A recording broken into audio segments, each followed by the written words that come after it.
Welcome to The Pestle, reviewing and breaking down movies to look for insights into the movie-making process. Hosted by the X-Men. Wait, shouldn't that be X-People? Come on now, Xavier, smash the patriarchy. Now, let's dim the lights and start the show. Welcome everybody to The Pestle. Today's show is brought to you by The Shelter. Come spew your rhymes and your mom's spaghetti at The Shelter's open mic Friday night.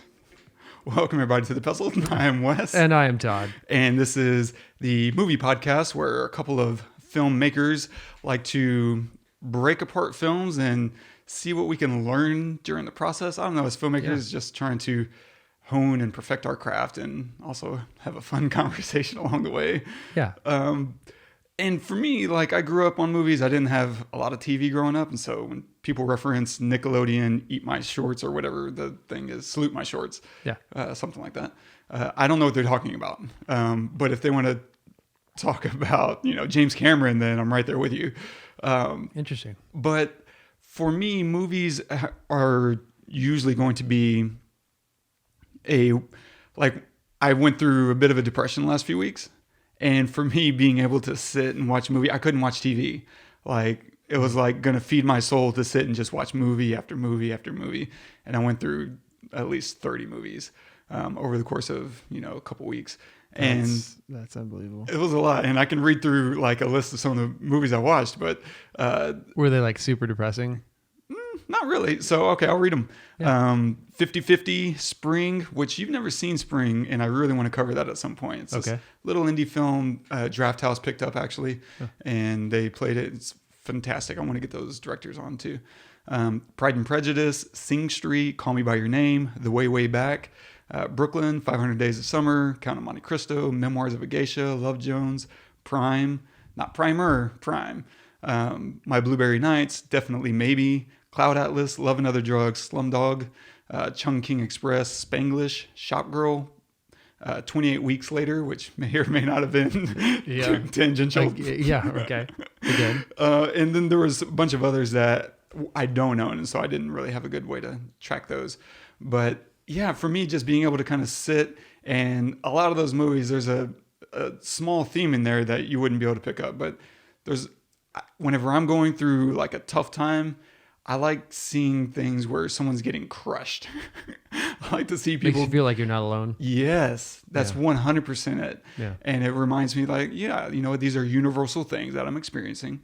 And even if I'm experiencing it through another character, and probably somewhere in the back of my mind, I'm thinking, someone wrote this. Someone, felt this. And I'm not alone. Yeah. And that's super cathartic. And so by the end of it, it took 2 or 3 weeks, and there's ups and downs. And for me, you're never probably going to meet me at a time in life when I'm not in some form of depression, but there's bigger valleys and peaks for sure. And I did that inverted if you're watching on video. Valleys and peaks. Valleys and peaks. That's big of you to talk about it, man. Yeah. And so, it's one of those things where it's important. It is. And I think there's so much stigma around it that it's good to know that, other people deal. And for me, movies are so crucial to that process, which people might look at us and say, oh, of course you watch movies, you do a movie podcast. But I'm like most people today. We're not always in front of a screen. No, but even if I am, there's a good chance I'm binge watching a TV show. Yeah. Like there's still so many times when I just want to sit and watch episode. Like I watched the Eureka from last week, Living with Yourself. Yes. And I watched it all today. Like I started the whole thing, right? The whole thing. Little bite-sized 22 minutes, right? Yeah. But I go through those phases too. But sometimes whenever I'm dealing, it's so nice because movies offer you a complete arc. And that's one of the big differences between a movie and a TV show is TV shows are built in these 5 to 10 minute segments that are supposed to get you addicted. And so they get to the emotional punches that much faster, or the jokes, the punchlines that much quicker. Whereas sometimes, usually a movie is going to take a much longer time to evolve an idea and an emotion and a payoff. And as an audience, we have gotten to a point where we don't really want to sit and wait that long. Yeah. It's demanding of us for sure. Mm-hmm. But whenever I'm going through these deeper emotional things, I want these longer payoffs. I want these bigger deep dives into. You want to brood in it. You want to like almost enjoy it in some weird way. Totally. I'm guessing. No, you're absolutely on point. Like I couldn't have said it better, actually. Yeah. Like brood is the best word to describe me sometimes. I get it. And so I'm curious, like, do you, whenever you're sick, like, or dealing with something, do you find yourself ever going to a movie, or is it like an album that you go to? As you have such a huge music background. Yeah. For me, it's usually music, because the feeling, like I want to feel that feeling. I want to feel it immediately and for a long time. And so like, and I can kind of get those from certain films, like, what is it? Eternal Sunshine would be one. And where just like from the beginning to the end, I just have this feeling, right? This like feeling in my life, that like, it's like hearing a song that the first time you met your first love in high school or something, you know what I'm saying? Yeah. Where you just like have, it's that feeling instantly. But like, for me, usually it's music, any Sigur Rós album, for sure. The second Bon Iver record, and Block Party, Weekend in the City, and Elbow. I knew you were about to say Elbow. Yeah. Seldom Seen Kid is cool, but I think what is it? Something in the Back or something. Anyway, I think it's like doing their third record or something. It has Mirror Ball on it. Anyway, so for me, it's usually music. And I don't have to like sit still, because I don't sit still very often, very well. So I can like keep doing something or moving while I'm listening. I can go for a run, or I can, be in my car driving somewhere or something like that. So yeah, that's really cool. I have one album that whenever that's cool. It gets really like on the worst end. If you start hearing me play Me Against the World, then it's like we need to check in. Yeah. But it's one of those albums that it was, foundational to my youth. And so whenever I play that, it feels like I get a little sense of home. Like, there's a, great line in the movie. It's like, I think we're all looking for that feeling of, and that sense of home. And for me, that album definitely provides this, familiarity. Yes, there's comfort. And it's funny because even though it's my favorite album, I don't know every lyric. I've kind of made it a point to not memorize the entire album. That's why I love Sigur Rós so much, because you have no idea what they're saying. Whatever they say. I'm not trying to be racist. I don't know what they're saying. I think it's the point. I think it's why a lot of people like that. That's awesome. Really cool. Man. Thanks for sharing. Yeah, man. I think it's apropos. I think it'll come back up later in today's episode. I think so. Probably. So today we are covering Joker. So if you haven't seen Joker, oh man, pause this episode, because we're going to talk about so many things. So spoiler alert, there you go. If you haven't seen it, pause. 100%. We'll talk about so many things. Maybe we'll talk about the things that I have notes on, but I don't even know. I don't know. But probably the things that I want to talk about will be like cinematography, story, performances, and maybe other such stuff and things. A few other things, I'm sure. Theme. So the synopsis of the film: in Gotham City, mentally troubled comedian Arthur Fleck is disregarded and mistreated by society. He then embarks on a downward spiral of revolution and bloody crime. This path brings him face to face with his alter ego, the Joker. Directed by Todd Phillips, screenplay by Todd Phillips and Scott Silver, cinematography by Lawrence Sher.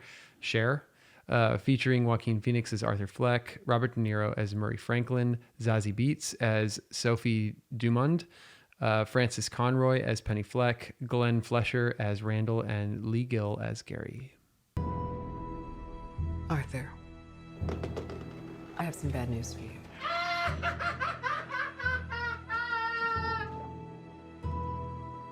This is the last time we'll be meeting. You don't listen, do you? You just ask the same questions every week. How's your job? Are you having any negative thoughts? All I have are negative thoughts. And finally, in a world where everyone thinks they can do my job, check out this guy. When I was a little boy and told people I was going to be a comedian, everyone laughed at me. Well, no one's laughing now. You can say that again, pal.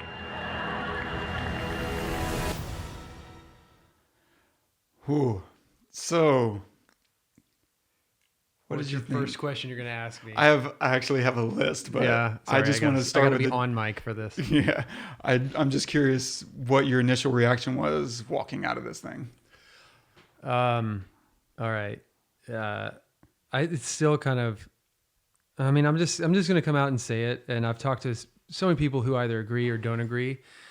And, you know, a lot of times before I say this, I'm a pretty like affected guy by people's opinions. I'm just going to say it. I'm not like a strong, you're empathetic. Like you listen. Well, yeah. Like if I tell somebody I loved a movie and they say, "Oh, I hated that," I'm like interested in knowing why, because that could definitely affect, like their point of view can affect how much I either like a film or even like it at all or whatever. And especially if it's coming from a source of someone who like really knows what they're talking about. You know, if I talk to another cinematographer and they say, "Oh, I hated that movie," and they tell me why, and I'm like, "Oh shoot, you know what? That makes sense." That does affect me, and I know it doesn't affect everybody. But I've talked to people that have said, "Man, that was amazing. It was an incredible movie," and I've talked to people that were like, wasn't my favorite. That being said, nothing anybody has said has affected how I feel about this movie. And I just have to say that I've seen it twice. And when I saw it the first time, I saw it by myself in an AMC because I had a gift card for AMC and I didn't want to spend the money because I'm a cheap human. And it was very effective. It was more effective the second time. And I wasn't alone. I saw it with you at Alamo, which is the best place to see a movie. And I have to say, I mean, it's okay. It's hard to say this, but just off of 2 viewings, which is not enough to say it, but I just have to say if it's not my favorite film of all time, it is probably my second favorite film of all time. And there's so many reasons why. But the one reason in particular, if I had to say, would just be that it was almost like it's hard to pick one thing, but it's almost like they didn't care if you liked it or not. The way that Todd Phillips made this movie, everybody, I mean, like Lawrence Sher is like, what else has he done? Like that is it just phenomenal cinematography. It's amazing. But I got the sense from the very beginning that they didn't give a shit if I liked this movie or not. They were like, we're going to make the movie that you need to see, not the one that you came and want to see. You want to see Batman? No, you see Bruce Wayne when he's a kid. Like, you don't get any Batman. I mean, they gave us little Easter egg things like with the pearls and stuff when the mom gets shot, but it was just unapologetic, brutally unviolent. I mean, honestly, 5 people die in the entire movie. Tell me the last superhero movie, rated R superhero movie, where only a few people died. Okay, first off, I'll say it is now the #1 R-rated movie of all time. Beating Deadpool, beating Logan, beating Deadpool 1. And in those movies that got R ratings, hundreds of people died in brutally terrible ways. And nobody gave a shit about any of them. Yeah. Right? Except for if the hero dies, right? Or if a major bad guy dies or something. Then all of a sudden it's like, oh, that was heavy, maybe. But in this case, every single time somebody died, which was only 5 times, it was meaningful. It was important. It was like, and even the first 3 were like almost, he wasn't trying to start a revolution. Yeah. Like that was nothing. That was the farthest thing from his mind. He didn't think he existed, much less thought he could affect society. And I mean, I have so much to say, so you're going to have to stop me, but Okay. That's it. I'm just going to stop because I want you to talk too, and I really want to hear what you have to say because we've been putting this off for weeks. Because I have no idea what you're going to say, and I've already told you that I think it's one of my favorite movies, if not my favorite movie of all time. That's why they didn't care if I liked it. They just made the movie that they thought that needed to be made. Yeah, and for the record, we're recording on Halloween night. Yes, So obviously. October 31st. We're not released until the following Tuesday. Right. Happy Halloween. Yep. And so, yeah, you know what? I was pretty much in the middle of my depression when I went to see this. Oh, that's ouch. Yeah. And it's not that I'm not affected by movies, but I'm never affected by movies in a way that I don't want them to affect me. I maintain a very strong sense of autonomy. And if I let something make me emotional, it's because I'm allowing it to. Yeah. Like I've never let a movie take something from me that I didn't want to give. That's interesting. Yeah. Okay. Like to the point where growing up, my mother called me Ironheart because we'd watch movies and she'd be like bubbling and crying. And even as a kid, I refused. I was like, no, I'm not going to let a fictional story, make me cry. Yeah. F you. No one can control me. Like it was literally that in my mind. You don't control me. Yeah. Even as a kid, I just had this image in my mind, like, oh, they're trying to pull my strings. F you. This is the first time I was in a movie, and I felt myself descending into madness with the Joker. With Arthur. I'm so happy to hear you say that. I wasn't. I walked out of there like I was about to drift into traffic. Dude, same. Absolutely the same. I was like, that's me. Yeah. Keep going. Like to an extent where it was scary and I couldn't find myself getting like enough to care about it. And it was the craziest, weirdest experience of my life. And I'm really glad that you wanted to cover it because that meant I had to go back and watch it again. Mm-hmm. And thankfully at this point, I was feeling a lot better and sitting there watching, I was able to enjoy it more for the reasons that I would want to enjoy any movie. Yeah. And I was like, oh yeah, this is a really great story. And it's still like affecting, but certainly not in the way that I first experienced. And I love it. I think it's really fantastic. Part of me wonders if it's being, and I think I do this with any movie that starts getting like this crazy amounts of praise. I'm like, does it deserve that? And in this case, I don't know if it does, but I'm glad it's getting it for all the reasons that you said, because this isn't normally the kind of R-rated movie fans are going to line up for. Instead, that would go to Deadpool. And I would classify this closer to Logan, where it's like, I'm surprised people are lining up for this because this is a think piece. This is a character piece. Yeah. It's a character study, and it's really slow at the beginning. People don't spend hundreds of millions of dollars to go watch a character study. Yeah. And they did for this. And so that makes me super happy, on one level as a fan of, thoughtful filmmaking. And so, yeah, that's kind of my baseline take. I also, I guess, kind of get worried that I'm glad what Deadpool did and Logan did for comic book movies that made way for a film like Joker. I don't think you can have Joker without those movies. But I'm also a little concerned, I guess, with the idea that, for one, I don't want to see a bunch of really bad origin stories of villains. Like, I don't need to see, I don't think I do anyway, a 2-hour movie of the origins of Bane or the Penguin. No. You know what I mean? But nobody cares. No, luckily, they're not iconic. No, Joker is, I would have to imagine, the most iconic villain of any comic book series anywhere. Agreed. Without, I don't even know who would come in second. That's why he is. Yeah. And so, I don't know. I just think there's something here that is like, oh, do I want these expectations? I don't know. I don't have the fully formed thought on that. Let me just ease your mind. Yeah. With don't concern yourself with something that hasn't been made. Right? Yes.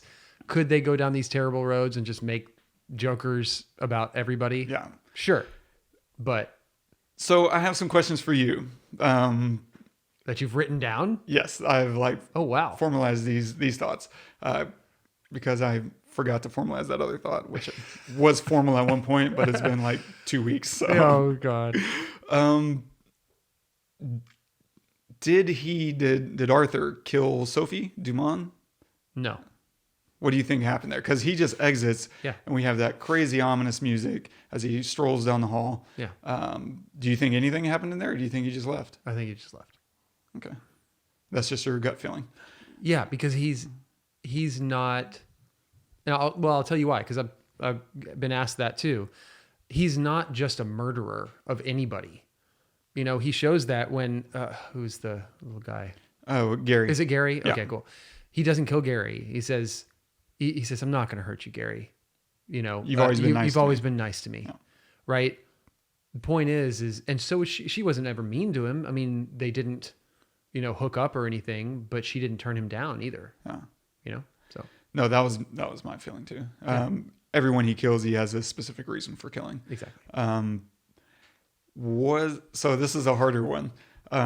Was it all a fantasy delusion? What is all? The entire movie.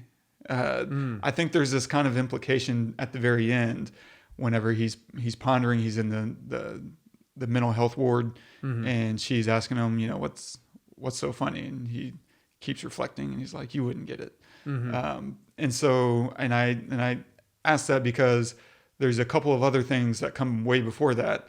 For one, we see that he has delusions with Sophie. And we see that in with the whole Murray sequence early on. But we also have him making that comment, I don't know if I even really exist.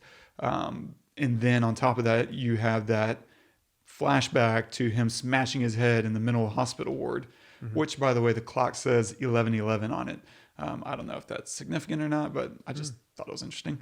And so it feels like you could look at this movie and say, this was all one grand, delusion or fantasy sequence of the way he makes himself feel important in a crazy word, or not. That's a really interesting question, because also towards the beginning, when you see that shot of him, hitting his head in the mental ward, she asks him, his therapist asks him, do you remember why you were there? And he doesn't answer, right?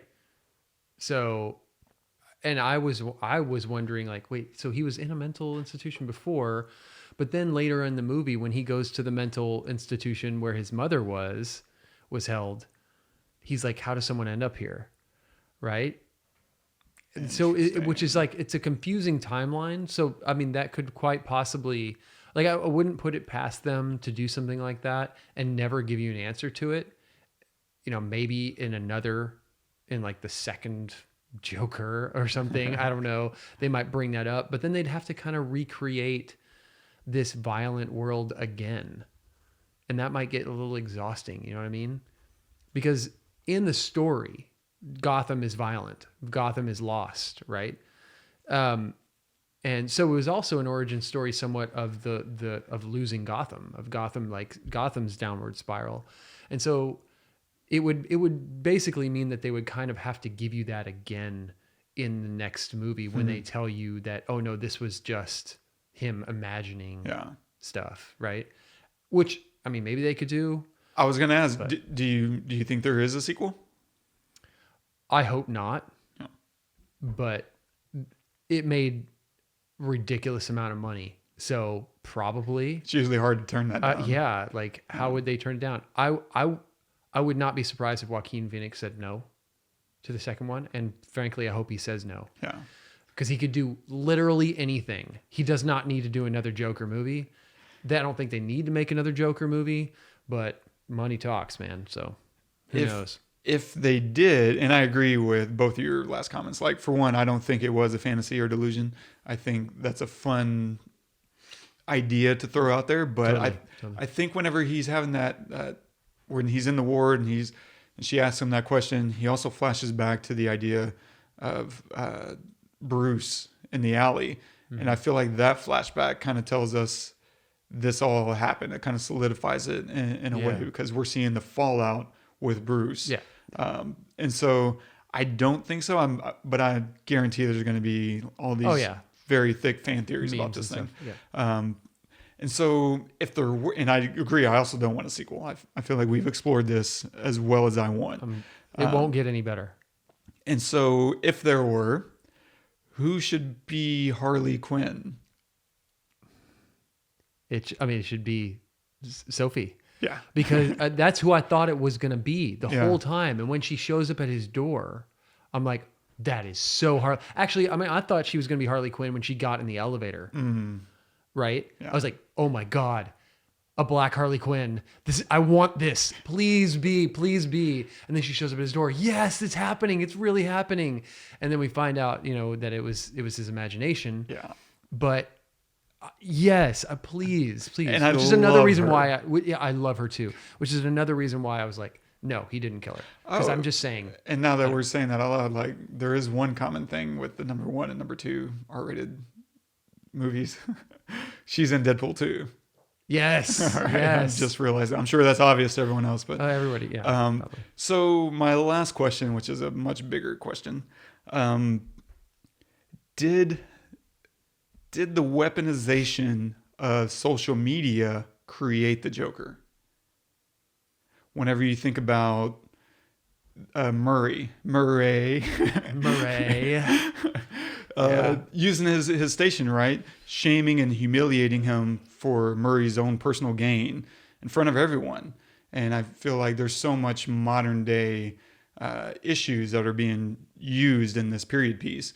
And I think that's one of them. I think the idea of using your standing as a social media icon can be weaponized and hurt a lot of people. And in this case, it was maybe one of the final straws, for Arthur, that ultimately made him the Joker, and literally made him the Joker in the sense that that's where he derived his nickname. Yeah. Yes, is the short answer. But I think the longer answer is not fully. I think it was everything.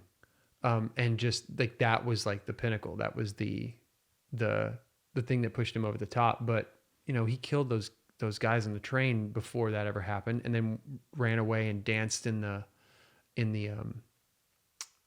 bathroom. Oh, right. Right. And celebrated. Yeah. And he had plenty of moments before Murray ever called him, or before Murray called him a Joker on his, when he saw him on TV play his clip. And I think that was the thing that put it over the top, because he just loved him and idolized him and wanted to be on the show more than anything. And so, yeah, that makes sense. But for me, it was such a visceral, this whole movie. There were two things that I felt with this movie. One was that it was a call, like, okay, anybody who's like worried about this movie, creating violence or inciting it or whatever, needs to like wake up and look at the reason for it. Like, the reason for it is to call, this is how mass murderers are made. This is how Jokers are made. Ignoring obvious cries for help from people. Like, obvious. I'm not talking about like, you look, you cannot take care of everyone. You cannot, be the angel for everyone. But dear God, you can decide to not beat the shit out of somebody who's just trying to work on a corner, right? You can decide to like be kind to someone instead of like yelling at them, right? Or just being a total dick, right? To somebody on a train because they're just laughing in a corner. Like, he was trying to also explain to people, like, say, I have a condition, which by the way was brilliant.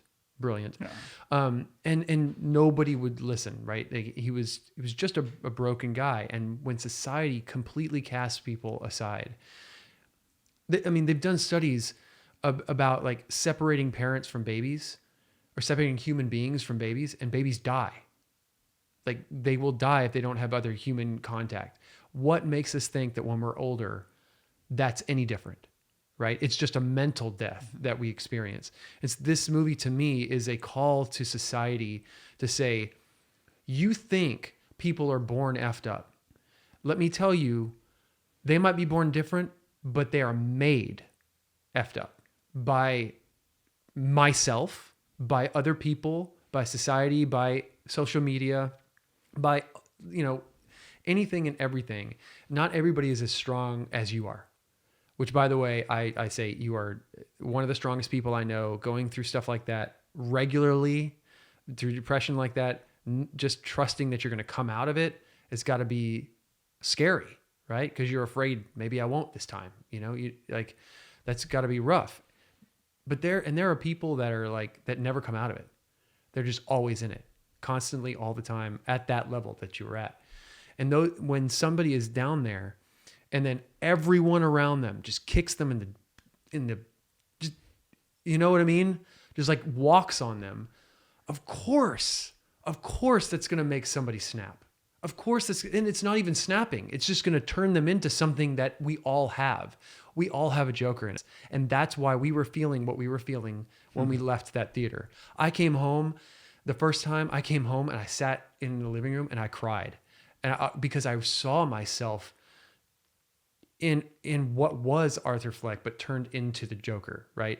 The second time, I sat in my car for 10 minutes after the movie, just sitting there in silence, trying to gather myself to be okay with turning on my car and driving away, because I saw myself in that. We all have that part in us, and so when society just will not let up, when life just will not let up, sometimes some people just aren't strong enough to push through it, to stay on the good side, on the Arthur Fleck side.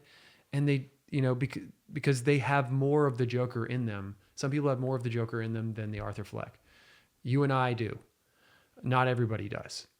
And when you're in a country like this, where you can readily have access to firearms that can hurt or kill, or not even guns. Let's not even talk about guns. Just you can do a lot of damage.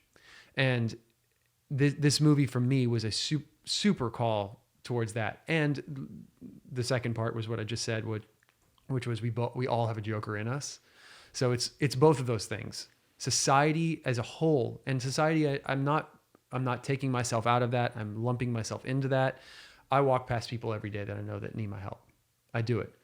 But now, I mean, honestly, after seeing this movie and experiencing it multiple times, I have made a promise to myself to try better, to not be that, to try better at not having road rage for stupid things, to try better at noticing people on the corners, at talking to them, right? I don't need to give them money if I don't have money. I don't, but just saying, I'm sorry, I don't have any money, but man, I hope you have a good day.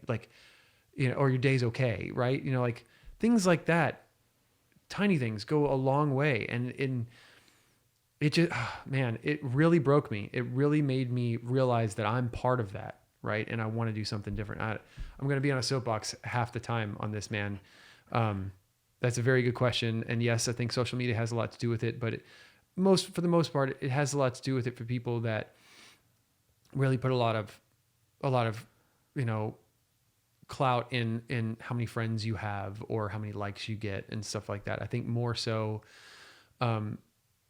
social media, the bad thing about social media is not, I don't get enough likes. It's you have a perfect life and mine sucks, right? I don't have those beautiful pictures to post on Instagram because I haven't done anything fun, in the last week or whatever.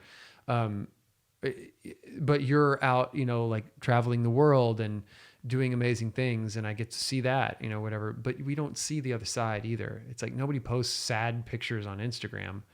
I mean, I guess that's probably an account. There's probably an account. Yeah, there probably is. You know what I mean? Yeah. Anyway, I'm gonna stop. Okay. Well, I mean, no, I think that's great. I'd agree with you in the sense that I don't think that was ultimately what made him. It was probably the final straw. Yeah. Because there is all that build up, like you're talking about. He's getting robbed. He's getting fired. And the reason he got fired was because he took something that someone forced onto him. He didn't even want the gun. And his buddy made him take it, right?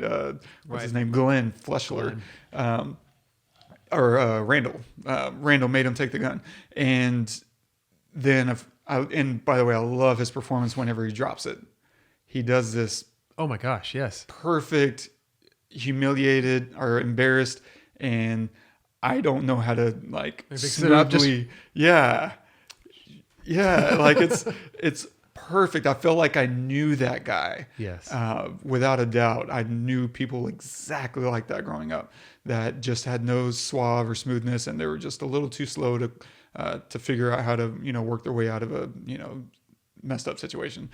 And so, but all those things built up, but it was ultimately, I think, the thing with his mom, like the one person he'd been taken care of and he thought was there for him, to find out all that backstory of where he came from, or where he didn't come from. And then you have all this oil that's been poured onto his matchsticks, and Murray just provided the spark. Like all the powder was there, all the gasoline was there. He just had the wrong spark at the wrong moment. Yeah. And that just triggered everything, obviously. I'll dive in because this is going to go into some interesting places, maybe. But just touching on like some cinematography stuff here. That fantasy Murray scene towards the beginning, whenever he's imagining he's in the audience. Yeah. I love that so much because we don't know it's a fantasy. For a while, we're like, oh man, oh wow, Was he on it? He's connecting. And he seems normal. Yeah. Okay. He's still kind of awkward, but everyone loves him, and he's working the room in a way that the room doesn't expect to be worked. Like he kind of shames the room, and his performance in delivering those lines. You have to remember, these are words on a page that Joaquin Phoenix is Thank you adding for pointing that out. so much life to. Yes. Because the page doesn't say, he shames the audience with this line. It's just a line of, well, my mother says that I was put on here to whatever. I love my mother very much, And those are just words. Yeah. And he's adding all these emotions and character traits that are not there on the page. So you have to really understand why people are raving over Joaquin's performance here. And it's not just because the writing is good. It's because his interpretation of the writing exponentially, grew it way beyond the scope that Todd Phillips had put in there, and Scott Silver. And so so you have the scene kind of unfolding, and there's these really long, cool camera moves that are kind of echoing the perfection of his fantasy, right? It's this escapism. And the film is, I didn't really make really good notes, but I felt like there's a lot of slow creeping shots.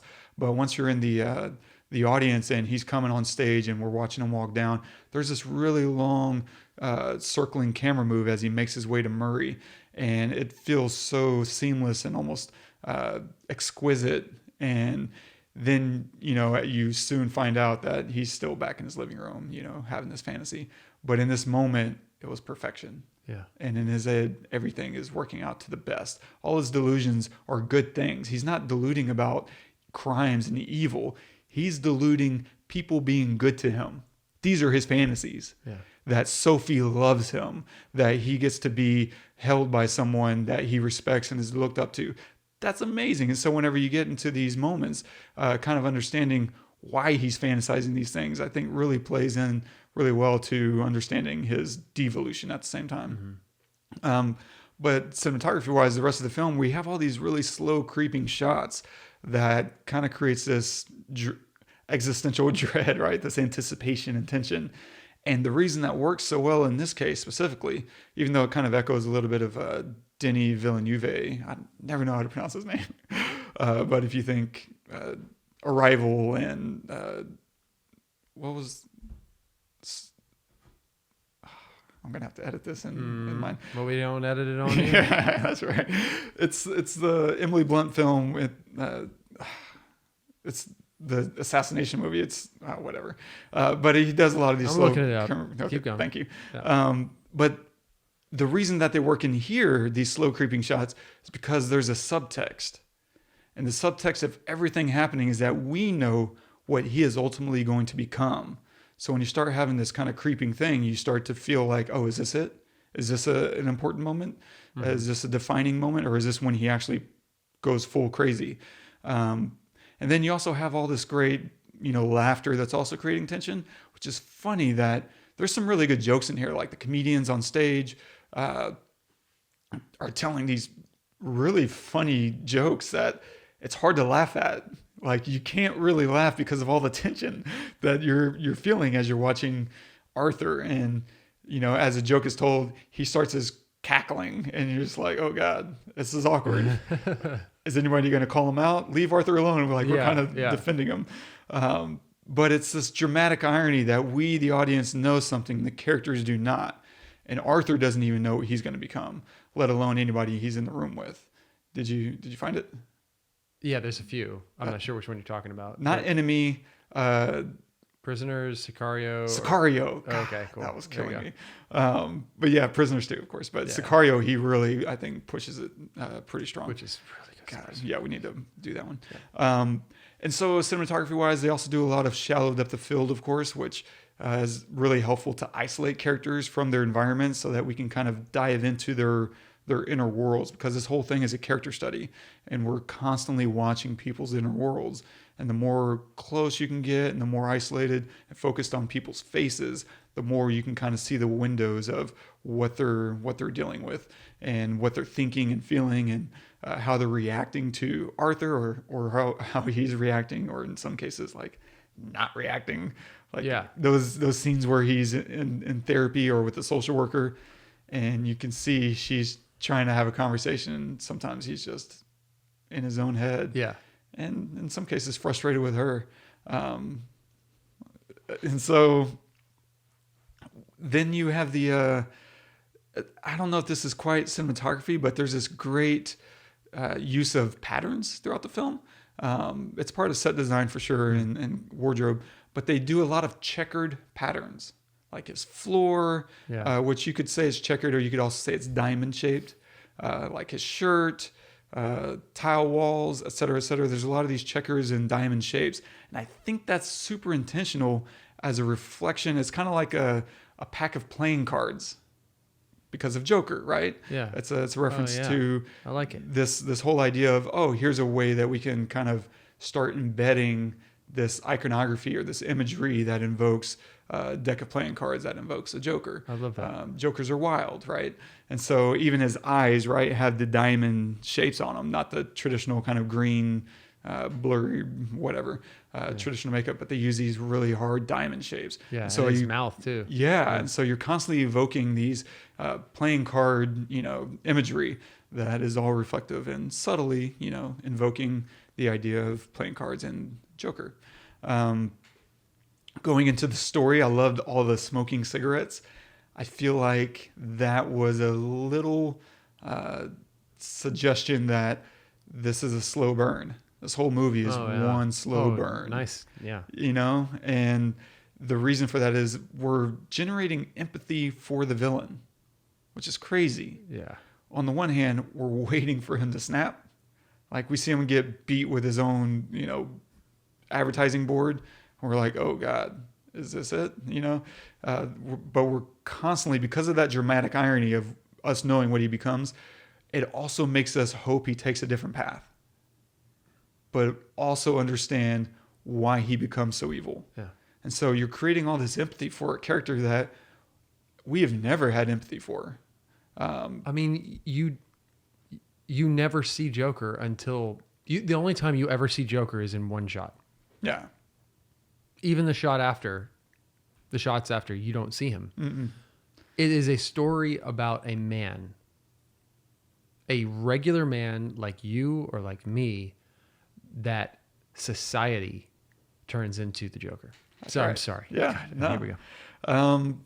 And so getting into the delusions, or the big reveals, I'll call them. Can I say something about cinematography? Yeah. Do you know what they shot this on? 70 millimeter. Alexa 65. Really? Do you know how much it costs a day? Alexa 65? You can only rent it. You can't buy it. No, you can't own that one. I would guess like $3,500 a day. $10,000 a day. God. That's so much. $10,000 a day. Jesus. I can't imagine how much they only had one data. The data on that thing has got to be outrageous. They're 2 terabyte drives, and they can shoot up to 40 minutes of recording time. God. But you're not shooting I mean, you are shooting that, but you're not like shooting longer than 40-minute clips. So No. God. and it's 60 it allows up to 60 frames, but no faster than that. The resolution is 6560 by 3100. It's like the largest sensor camera Yeah. on like available. It's hard to beat Alexa. I mean, if I could own an Alexa, I'd, Well, yeah, right. you know. I mean, so from what I hear though, like at least a lot of DPs here say that most productions that come here, they want red. Like not the big ones. Obviously Yeah. the big ones shoot on RE and stuff, but like most can't afford that. So, but they always want red. And it's like, why? Why? A C300 can shoot like just as good and it's like 4K, but you got a red, you have to spend like $80,000 or something to get a 4K sensor. Like gearing it up is Like, yeah, kinda it's insane. The cards cost $1,800. Yeah, if I had budget, and I would definitely just roll with an Alexa. The problem with the Alexa, short of the 65, is that it doesn't shoot 4K. Right. And so, Well, this one does. right, this but one not, does. but the That's- others don't. No, the others don't. And so the reason that's important for those who don't know, Netflix only acquires 4K footage. And so you need to not only acquire it, but output it in 4K. And so that Reds have really grown in popularity, especially in with the Netflix crowd for that reason. Right. But by the way, for all of you people out there, if you don't have a 4K TV, none of that stuff matters anyway. So stop renting 4K movies if you don't have a 4K TV. Yeah, it really doesn't. Anything You can above, watch everything in 720, and trust me, and you won't notice the difference. Yeah, I still watch old school DVD movies, which are not even 420 or 480p. Like, and they still sometimes they blow look up better. fine. Yeah, you know, honestly, Yeah. like it's depending on the content and Right. whatever. Like yeah. Anyway, so getting into the reveals, I love the Sophie delusion reveal because Zazie Beetz' reaction sells the delusion. She has that comment, "You're Arthur, right?" And immediately, because of the Murray sequence earlier, we know, oh my God, that's been a delusion the whole time. But they use the flashbacks. They go back to her at the door, and so that she was never at the door, and them hanging out in the hospital, whatever, and she was never there. And so they'd use all those flashbacks to spell it out to be crystal clear and leave no ambiguity, which I can appreciate. Part of me as a filmmaker wants just to leave it at that and rely on the audience a little bit, but it's something like that. Yeah, but it's good filmmaking to help out everyone to make sure that there is absolutely no questions about that was a delusion. And can I point out her reaction is why I don't think that he killed her. Because her reaction, if she would have been like, "Get the F out of my house," and like screamed at him and stuff, maybe. But she was loving almost, right? She was scared. Not loving. She was scared, of course. But she wasn't antagonistic. Right. You were like, "Arthur, right? Yeah. Right?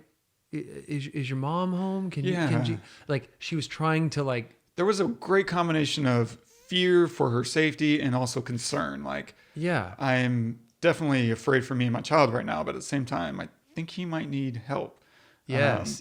And that like she was kind to Yeah. him as opposed to like immediately trying to call the cops or Yeah. immediately screaming or whatever. And I get it. I get why her kid was in the other room and she just didn't want to freak him out. And but it doesn't matter. Yeah. Like the way that she delivered it was so good. Yeah. Anyway, keep going. And then we get into the reveal number 2, which I think is interesting and may or may not get the same level of, I don't know, notice or attention from everybody else. But I think the second reveal is that he's actually laughing at evil, that he doesn't have a condition, that he's deeply disturbed, and everything that he does is, all that laughter is because he's enjoying the evil in other people and the evil that's being called out. Because generally that's when he laughs, is whenever something bad is happening. It's true. He rarely laughs at, like in the comedy club, he laughs at someone's joke. Yeah, but he wasn't really laughing. Yeah. It was different. It was a different laugh. It's so. It was like, I'm supposed to laugh at that because it's a joke. Ha ha ha ha. Yeah. But it was a different Oh, laugh. everyone's laughing. Than Yeah. his other laughs. Yeah. I mean, you know? Yeah. And so we have that reveal whenever, right before he kills his mom. Like, he's been off his pills. And so to some degree, you might say that this is a result of him losing his medication or access to his medication. But it's at that moment that he decides to kill his mom. And there's like a sense of, I don't know, joy. He obviously doesn't care. Yeah. But I think that's kind of the big reveal of, oh, not only does he not have this condition, he laughs at evil and he enjoys it. And now he's going to kill his mom because this is who he is. Yeah. This is really what's in his heart. But let's turn on the other lens that you've been talking about, because this does come off as a 99% versus the 1% morality tale of leaving behind people who are vulnerable. And obviously, Joker is apolitical, right? He does not have a philosophy or political leanings. And so morality is kind of subjective to him and to everybody. Morality is very subjective. But the heart of this seems to be that there's this morality tale about leaving and abandoning people who are vulnerable. And that's why he has his big punchline, right? The killing joke. What do you get when you cross a mentally ill loner with a society that abandons him? Mm-hmm. You get what you deserve. Bang, right? And he kills him. Well, Which what you effing deserve. Right. And what's interesting about that is, of course, the lead up to that moment is they're making it feel like he's going to kill himself. Like, I hope my death makes more sense than my life. Yeah. And so they're kind of building that. And the big twist, of course, is that, nope, you're going to die for all this, not me. Like, I don't deserve death. And so, yeah, that is clearly in there. This idea of society abandoning him and the city kind of falling into chaos as a reaction to him, because everyone else is kind of feeling that same way, which is, the bankers on the train that are beating him up and him defending himself and killing them. And Thomas Wayne. Yeah. Like saying those terrible things. So I think that's kind of the safe play. I think there's potentially something else. I was debating if I was going to bring this up or not. Of course you're bringing it up. Yeah.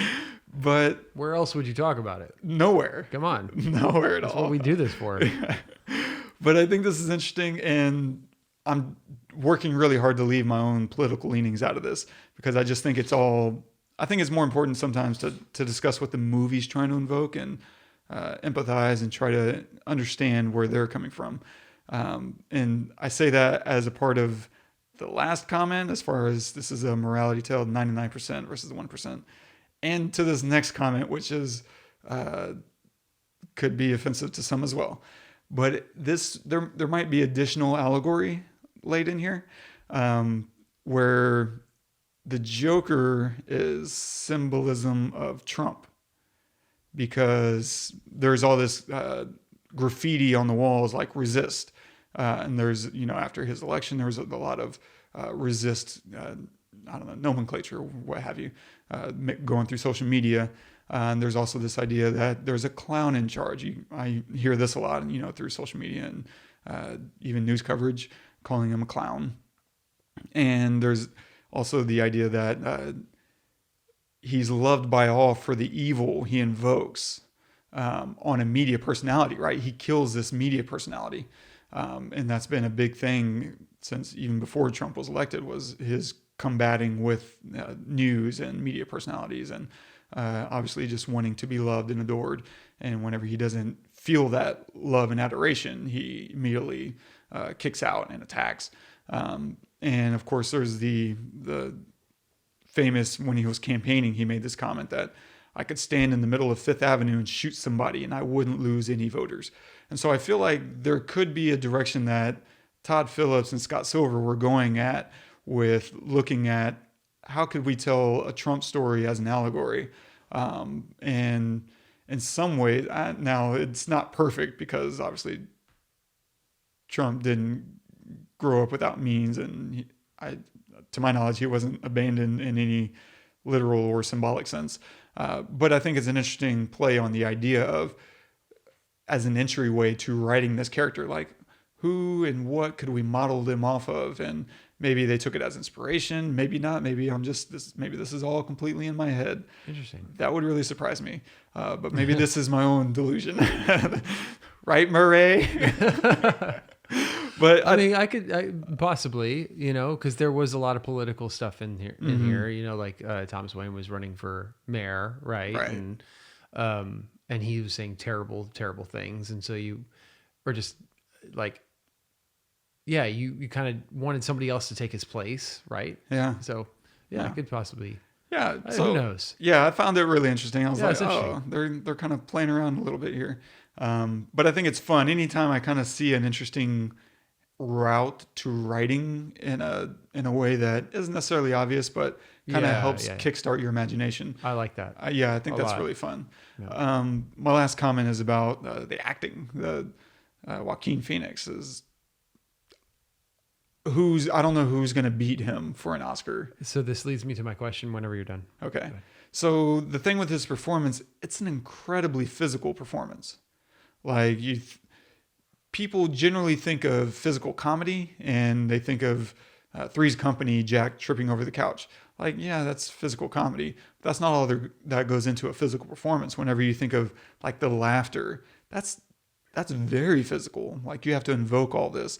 And obviously like the dancing and the running. And he's very expressive with a lot of his emotions whenever he allows himself to kind of experience these emotions.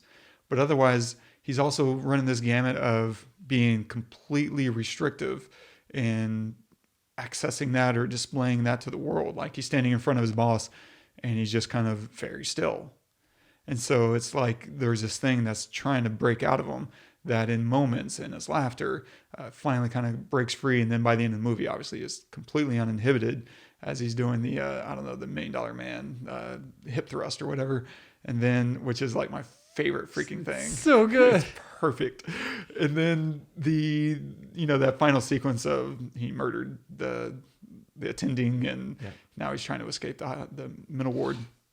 But overall, this had to have been an absolutely exhausting performance to come in and day out. Mm-hmm. And there's, Heath Ledger and Jack Nicholson, there's been all this discussion about how taxing this role is. And I can imagine if you're really trying to connect with the Joker, you go to some really dark places. I've been to dark places as an actor and I've gone nowhere near this dark of a character, I don't think. Though I've played some pretty dark, shitty people. But the emotional and physical taxing that must have happened for him playing this role, I don't know who can walk away with an Oscar that isn't Joaquin. Yeah, it'll be interesting. I mean, there's still a few months to go, 2 months to go, but yeah. Anyway, well, I was going to ask you to compare it to Heath's performance and what you think the differences are. What you think, I mean, I don't want to go as bland as to say who do you think was better because they're both incredible. But what do you think the differences were and why? I mean, the writing changes so much. Totally. Whenever you're doing character study, I think Heath is so incredible just because of how little screen time he gets. How much do you get to do with so little screen time? Very good point. That's so hard to accomplish. Yeah. Whereas, Joaquin got, 2 hours? Yeah, it was all him. Yeah, every scene is going to be him. Point. And so I am absolutely enthralled with his performance here. But for me, it doesn't take anything away from Heath for that simple reason. I totally agree. I totally agree. For me, the thing that I will say, the reason why... Well, now that you brought that up, there's two reasons for me why Joaquin's performance just hits you harder. One, what you just said, which is brilliant. He gets 2 hours. But also, and while you're talking, I just kind of realized like, yes, you mentioned the Joker is like it's a rabbit hole, right? If you want to play that role, right? And obviously with Heath, passing, I think that role had a lot to do with it, right? He went down the dark road. But I think that a lot of actors can go down these dark roads and still be okay. The reason why Heath's performance isn't as personally impactful for me, and I imagine for you when I say this, but tell me if you agree or not, I didn't agree with his reasoning, not Heath's, but the Joker's reasoning in that movie. Like when he's sitting there, when he's in the hospital, he's talking to Two-Face, and he's introduce a little anarchy, or I say one little mayor will die, whatever.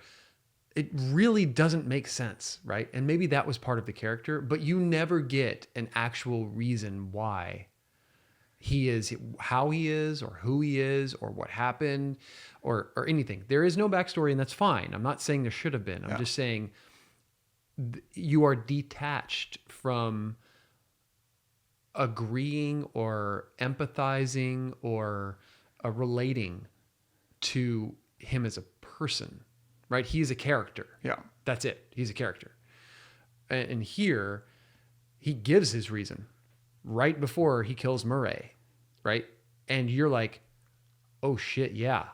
I mean, I've seen it coming for the last hour and a half, but yes, you spelled it out.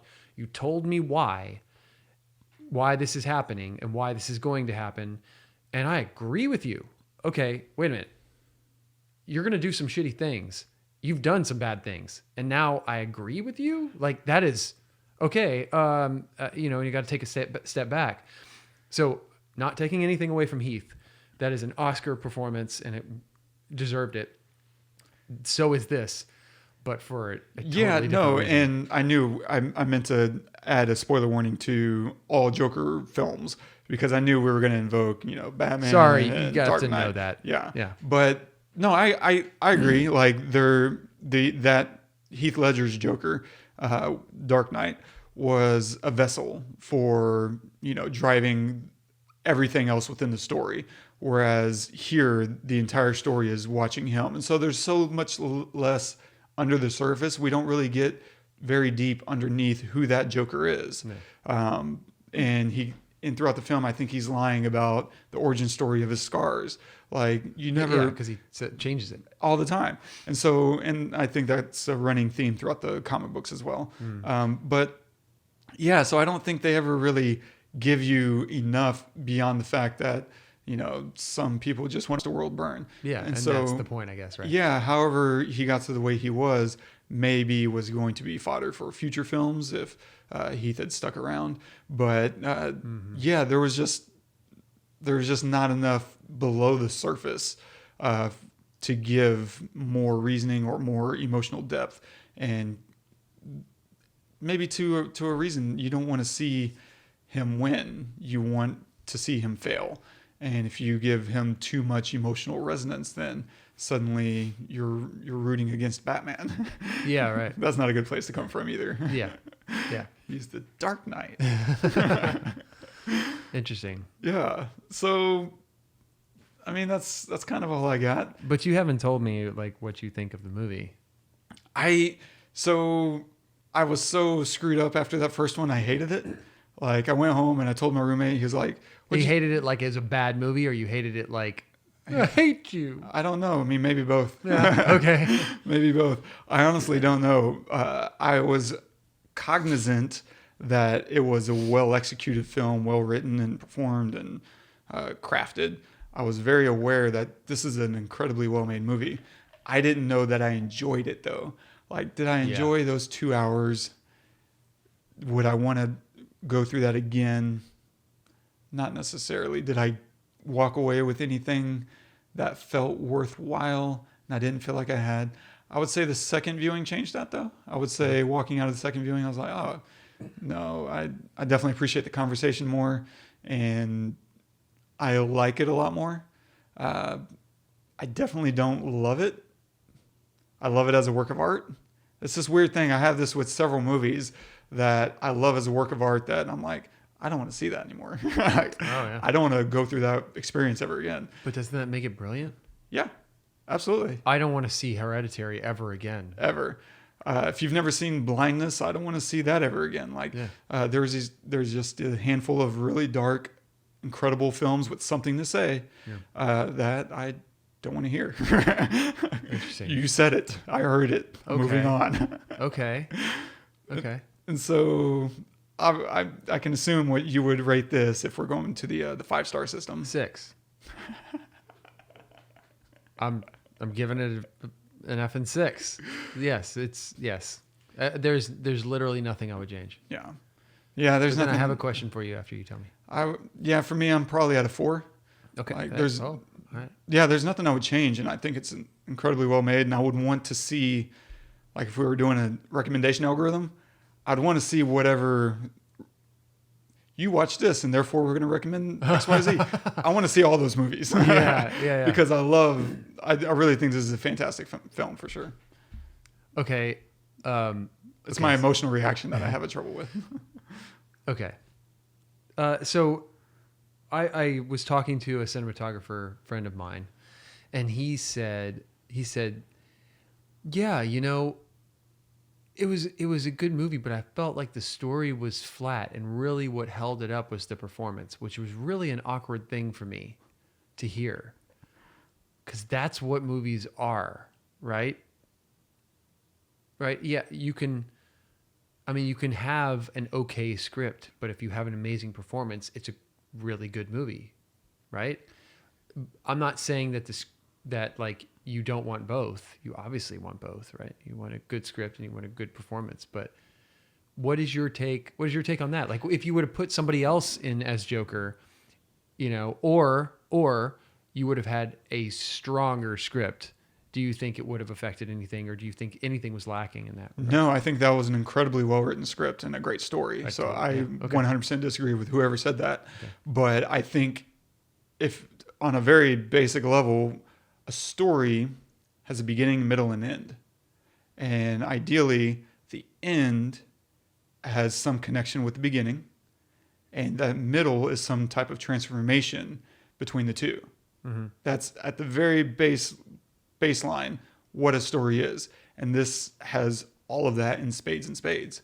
You have a guy who starts weak, beaten down, and by the end, he's uplifted and he's got a whole new outlook on life. He's transformed, transmogrified, even. Yeah. And the process that he goes through is nothing but meat.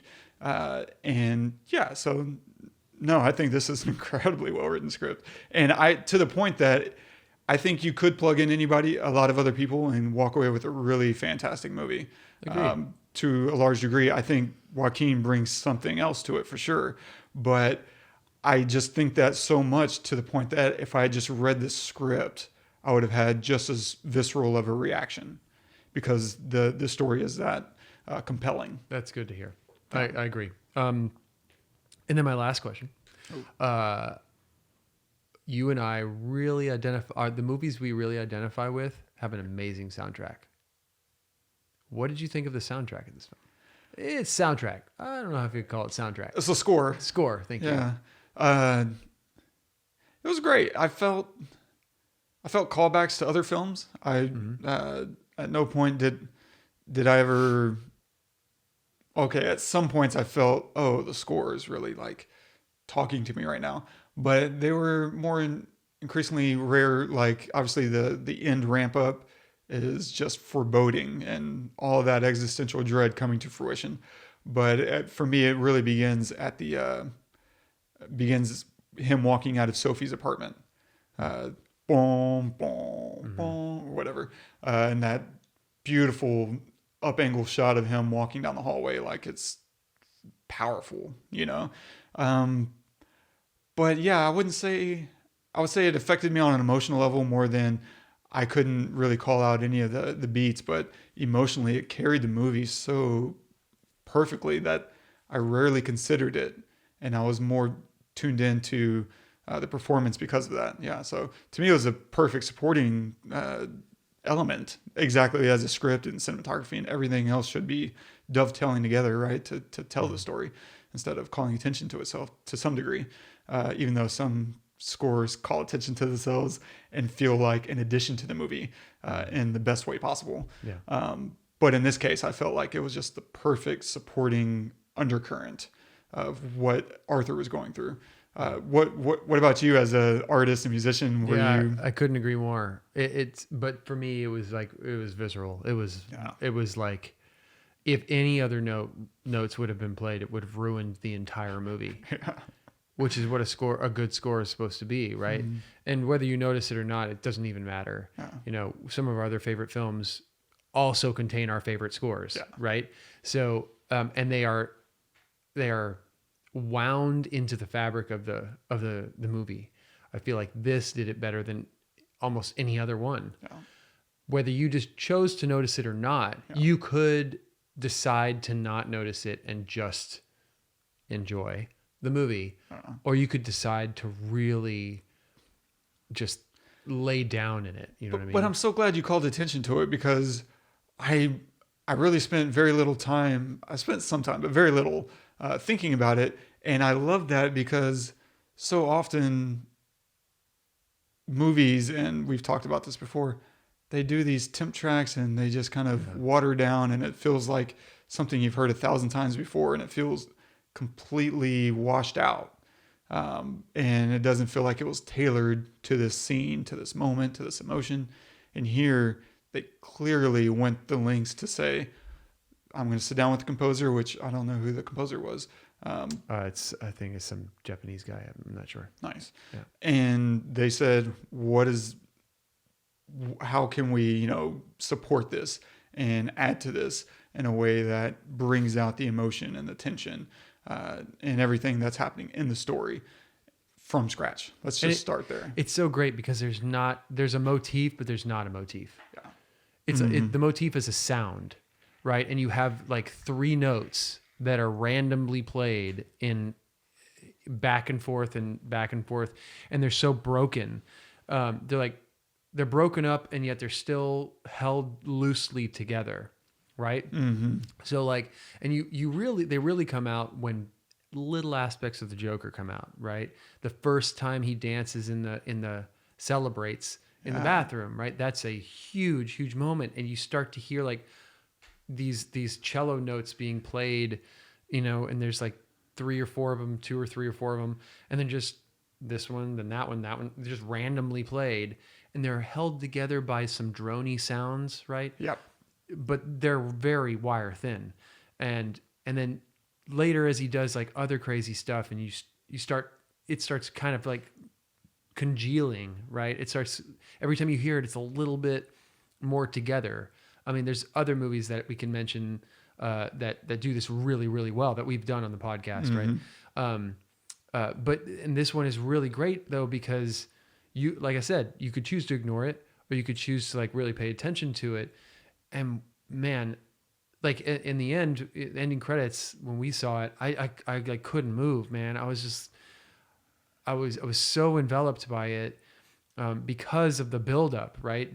Where it starts when he walks down the hallway, like it starts there, and it just never stops, and it keeps beating you, and building, and then just it is such an amazing. It was an incredible experience. It really was. Just the performance along with it, and then the final reveal of the Joker, just for a moment. I mean, you get the Joker for 10 seconds on screen. That's literally it. And that, I mean, okay, I'm sorry. We're going to have a 2-hour Pestle. Everything about this movie is fucking perfect, right? The writing in that his laugh is a condition.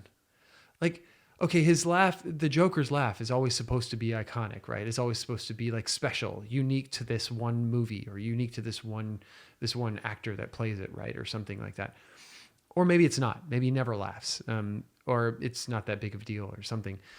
But making it a thing that like is unavoidable, a thing that is not under his control, right? Is a genius, absolute genius way to look at it, right? It just paints this like this character that does not have control, right? Even over himself, because he's fighting with himself. Yeah. And then when he finally lets it go, and he says to his mother, "It's not I don't have a condition." He says, "I've accepted it." He's already the Joker inside, and he realizes it. He's just not it externally yet. Yeah. Right. And it's great because they're really patient on revealing even the note card. Yes. Because they wait several scenes, and lets you kind of experience the laughter, which has got to be really intimidating as an actor to come up with a new laugh for the Joker. Yeah. Like what do you do that hasn't already been done? Yeah. And obviously he just does what felt natural and he kills it. But they wait several scenes, and one of the scenes is like this really long. We cut to him in a chair and he's laughing, and it's a close up and he's just laughing. And we're like, we're tense, waiting on what's happening right now. And then the conversation with the social worker takes place, and we're like, okay, like he's still off. And then we get to the train ride home where he hands his card, and then our heart breaks a little bit. We're like, oh man, Yeah. because we've been kind of judging him along the way, and now they've waited to break this card out. And now every time, and this is the beauty of that scene, is every time he laughs and someone looks at him, we keep hoping he'll break that card back out. Yeah. Just explain to them. Just tell them. And by not telling them, we're empathizing with him. Our heart is breaking, and we're screaming for something to happen in his defense. And anytime you get the audience to start reacting on behalf of your characters, you have them. Yeah, man. I mean, he doesn't have the card anymore because those kids took it from him, right? Yeah. He tried to hand it to him. I have a condition, and they picked him up and they threw it or whatever, so he didn't have it. What do you have you heard all this talk about incels talking about this is a movie for them, and then I haven't heard that. I know what incels are, but well, yeah, there's all this talk about like, oh, he was actually an incel, and this is a call to us, and like, you know, we're identifying with this character, this Arthur Fleck, and that's so funny. I actually wrote a short film about incels. Really? Yeah, it ended up getting nuked just before production, but yeah. What do you think about that? I mean, that's. I know my first instinct was to like react like, what are you joking? That's are you jokering? very much where I'm at.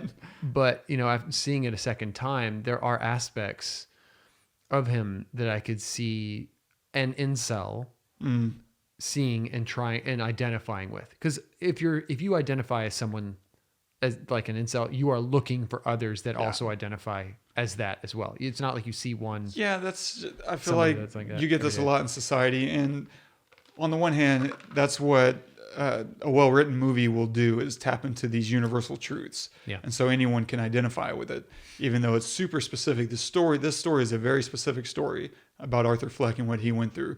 But the things that he deals with are so universal that anyone can, you know, identify with certain aspects and connect with him on a human level. And so that's what good screenwriting does, and what's largely lost in so many of these washed up movies that are going so broad that you can't connect with them because they're not specific enough. That makes you believe and relate, and which is a very ironic thing to deal with. But on the other hand, there's also people like this that will just back their way into a logic or reasoning, where they will kind of distort things out of shape in order to connect, and like, oh yeah, it's, you know, this represents us because, and yeah, it just feels very distorty. And so I would have to watch it again with that lens on, but that is my knee-jerk reaction. That's a good knee-jerk reaction, I think. And just to harken back just one more second, I know we're going along. I don't care. I don't care. To the beautiful way that you described what a good story is. It's like a beginning and an end with an arc in the middle. Like, what did you say? You said, a story has a beginning, a middle, and an end. Yeah. And I mean, ideally, how something ends is relevant to how it also begins. Like those things usually should be connected in some form or fashion, right? In this case, you have Arthur Fleck at the beginning, and at the end you have Joker. So he's clearly, you know, transformed into the Joker along the way, and the story is how he transformed into the Joker. Yeah. And of course, there's so much specificity in there, even though, I mean, most people haven't been on medication for an involuntary laugh. Like that's something that, but I think we've all felt abandoned or felt isolated at one time or another, or abused or mistreated or misunderstood. like the idea of feeling misunderstood is completely universal. We've all experienced that moment at one time or another in our lives, probably on a day-to-day basis. Yeah. Whenever you're just feeling something and someone can't relate, or they're trying to relate when in fact they cannot. Or at times whenever those miscommunications result in larger issues, when, if you had said the right thing at the right time, maybe that would have made a difference. But sometimes you just want to say how you feel. Yeah. And obviously he does that a time or two whenever he could have said on Murray's show, yeah, they were beating me up. That was self-defense, which is kind of what we're wanting him to say. Mm-hmm. But he refuses to say that. He's like, no, screw all that. They deserved it. Yeah. That's all you need to know. Yeah. Well, it was, I realized when you said that the first opening shot that we have is him doing in the mirror and crying. Right. And then the last shot we have when he becomes Joker, not the very last shot of the movie, but the last shot when he becomes Joker, he paints it on. Yeah. And he's actually smiling. Yeah. Right. And throughout the movie, like when he meets Bruce, he makes him smile. Meaning, to me, that means we all have a Joker in us. Right. Like I said earlier. Mm-hmm. And the Joker was like screaming at him to come out, and which is why he had a tear running down his face at the beginning. That the whole movie, is like, he's trying to paint that, right? He's trying to make himself into that, or the Joker's trying to come out. And then finally at the end, he comes out and he's so happy. He's like, fine. He's actually smiling underneath the blood smile. That's amazing because but it's a smile in the beginning, smile in the end. It does point to the idea that he was using clown makeup as a method of trying to use an external method of changing an internal issue. Yeah. Right. He was trying to, if I just play the part, maybe I'll be happy. Maybe I'll feel joy. And obviously he could never get to that until he finally gave. And then it became an internal expression that was externalized that actually brought about his joy. Now my joy, how I really feel, I'm accepting it and I'm externalizing it. And by the way, whenever he does that, it's flawless. It's so good. The second time I saw it, even more so. I was so just like, that's was there CG? They just nailed that smile. No, I'm just gonna say that it wasn't CG'd. I'm gonna say nope. That was how it was. That was the 50th take, and they did it perfect, and it was just awesome. It was so good, dude. Flawless. It was so good. And then the last thing. I had one more thing that I wanted to say. Oh, and I lost it because you just said that, and I was like, yes, no. Oh gosh. Gosh, I forgot. I can edit this. I don't know if you're gonna edit this. Do you do jump cuts? You don't go through it, right? I don't do any. I don't do any. Lucky you. Yeah, lucky me. And for those who are listening, we're referencing the video. He's recording us, and we post these on YouTube now. Yeah, thank you. Thank you. I don't know. I just want to say one more time that this is an incredible fucking movie, man. I cannot say enough amazing things about this film. From the very beginning to the very end, I am sucked in and I am with Arthur. And I remember. Do you remember a long time ago when we first started this, how I've been bitching and moaning for a real superhero movie? Yeah. Yeah. And even when, I'm not going to talk about any other movies, but how I've just been like, I want a dark, brooding, like real human movie about a superhero. I got it. This is it. And it had nothing to do with the hero and everything in that sort of sense. It did have something to do with the hero. Yeah. But Arthur Fleck is like everybody's fucking hero, man. Like he just, this is the movie. This is the one that I've been waiting for, that I've been saying, I want this. Make it. And they finally did. And they earned that top spot in the R-rated film, I mean, yes, box office. They definitely earned the box office, but they also earned this ending. Yes. They earned creating the Joker, because that's the hardest thing that great point. Batman films, they do their best to justify. but I don't know that we've ever earned a Joker before. Yeah. And here you finally have like the empathy that we talked about earlier, and circumstance, but also just, you know, the performance. And they earned creating someone as insane as the Joker. And to your point earlier, it wasn't through mindless killing. Yeah. Which is, I know. See, you're being affected right now. Yeah, no, I've admitted that from the beginning. I'm still not going to watch this movie anymore. I call bull. Right. I call bull on that. Well, I mean, eventually I'll do an essay on it and I'll have to buy it. But beyond that, you'll have. Why are you giving it a 4? A 4 out of 5. That's fantastic. Yeah, but it's a great movie. But the way you're talking about it makes it seem like it should be less. No, it's a great movie. I love discussing it. Oh, no. I don't think it should be less. If anything, it should. I could probably give it a notch higher. But no, I think it's a fantastic movie. Fine that you give it a 4. I'm just saying, are you being honest with a 4? Or should it be lower? No. Because the craftsmanship, everything about this movie is too fantastic. I couldn't lump this in with, I don't know, you know, the random Netflix movies that I watch. This deserves this. This is definitely a cut above and enjoyable to a large degree. Just not an experience that I want to repeat. Yeah. Which is why it's a 5 for me. Yeah. I'm really man. Out of all of our episodes, this has been my favorite. Obviously, this is the longest one we've done, I think, right? No, we've done a longer one than... Yeah, The Room. The Room was almost 2 hours. Yeah, but we had... Well, you got drunk in it, and... Yeah. Which we need a new one. And we had another person on the podcast. Yeah, we had 2 people, yeah. Yeah, who? Sean and Scott. Sean was on it too? Yeah. Oh, he was just kind of sitting in a corner saying random things. He's the best. Yeah, he's so good. Love you, Sean. Move back to Austin. Yeah, we'll do another one where I get high on the show too.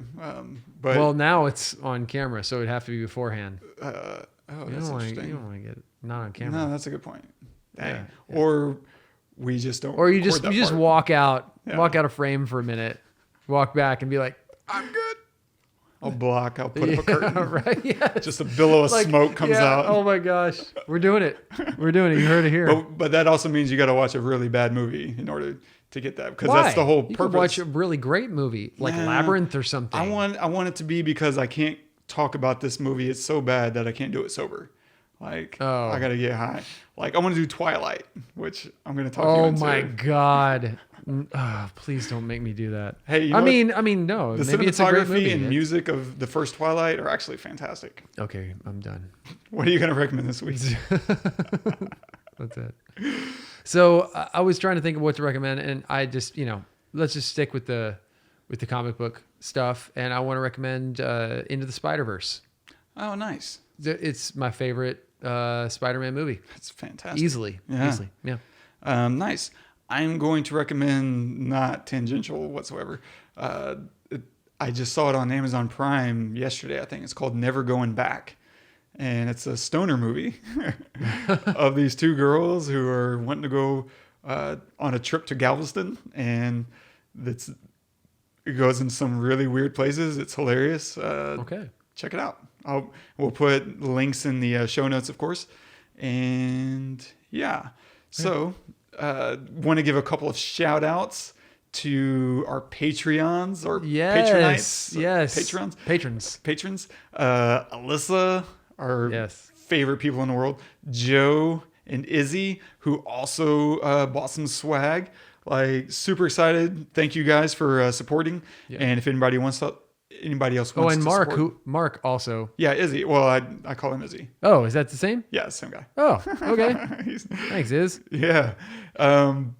So really appreciate you guys. If anybody else wants to jump on our Patreon, we have some really cool exclusive stuff coming up that you'll find interesting. I can't tell you, but it's really awesome stuff. Yeah, it's really cool. Awesome. So if you're one of our patrons, go check this update and you'll get some really cool exclusive stuff that before everybody else. For this short spotlight this week, this was hard because I don't normally like putting something that is already well known out there.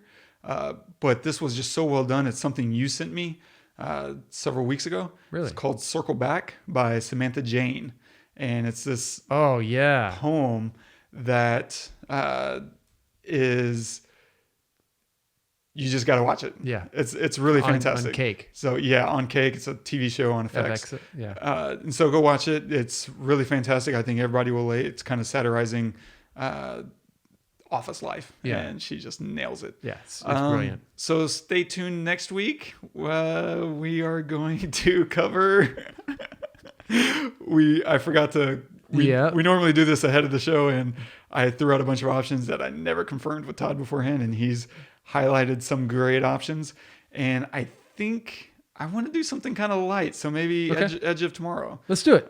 So stay tuned next week. We covered Tom Cruise and Emily Blunt, who I'm like on a bender right now. Oh my gosh. I can't stop watching Emily Blunt films. Yeah, agreed. So Edge of Tomorrow next week. And don't forget, subscribe, review us on iTunes and whatever else. What are the other apps? Like Gmail? What's the Google Android Google Play? I think. Oh yeah, right. I don't know where people on Android go to listen to us, but wherever it is, review Google it. Play, I think, right? Google Play. Okay. Go to any podcast. I have no idea if we even have reviews on there right now, but if that's what you listen to, then drop us there, or on. We're also on Spotify. Yeah. But if you want to leave a comment on this episode and tell us how we missed the big reveal, whatever, you can do that at thepestlepodcast.com/Joker. And please do that, really, because this is definitely a movie. Say what you will about it, but it is a movie that it requires conversation. It's so crazy that this movie actually does that, because a lot of movies, it's like, oh, yeah, you kind of got it, or maybe, or whatever. Like, what was that? That's my Joker laugh. Oh God, stop it, please. But this one actually requires conversation, and I think it's all welcomed. It's not like you got this wrong or you got that wrong. It's probably like that's an interesting take. Yeah. This is what I got from it, right? And not all movies can do that. Mm-mm. So please, this is like a Rorschach test. Yes. Oh yeah, that's a great way to put it. So please, if you do have anything, let's talk. Let's chat. So we'll leave you with a quote of the day from Charles Manson. Could not be a better quote than right now. Remorse for what? You people have done everything in the world to me. Doesn't that give me equal right? There you go. That's that comment. That's the movie. Yeah. There's your Joker right there. Yeah. And he didn't even kill anybody. No. I think that's the essential question that they're asking us, right? Yeah. Like, why should he feel bad for anything he's done based on everything that's happened to him? Now, I think whenever you step away from that, we walk out of that movie and we realize that morality isn't about equality. It isn't about going eye for an eye. Right. It's about doing what's right because it's right, not what's right because everyone was nice to me. This movie and this quote or whatever doesn't give people the right to do these things just because bad things happen to them. People do not have the right to do that, right? It is simply a break, like a snap within someone because of those things, and they're then not able to control their actions in a way that would be. Don't laugh like that again. I thought I saw it coming. Don't do it. But yeah, no. Perfect quote, man. Wow, unbelievable, crazy. Well, I wonder how many people who started this are still with us. I think a lot, probably. I think, more than not. This has been like really, really amazing episode. It's been one of my favorites. Nice. My favorite, I will say. So I'm still a big fan of Birdman. That was a lot of fun too. Yeah. Indomitable Joe Howell. Oh man, Joe, I want to hear from you on this, man. I'll bet you have some amazing opinions. Please share them. Again, thank you, Joe. Thank you, Wes, for doing this week. Yeah. I really appreciate you not keeping me on the hook with what you thought of this movie for any longer. It was hard to sit next to you in a theater and not like ask you or like afterwards not talk about it. Like that was agony for me. It was. Same. So please share this episode.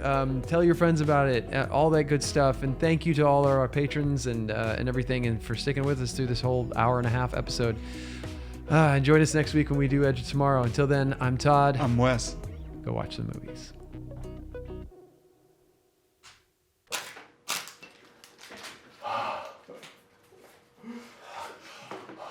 Over air. Freaking movie, man. Makes me want to go watch it again right now. Yeah.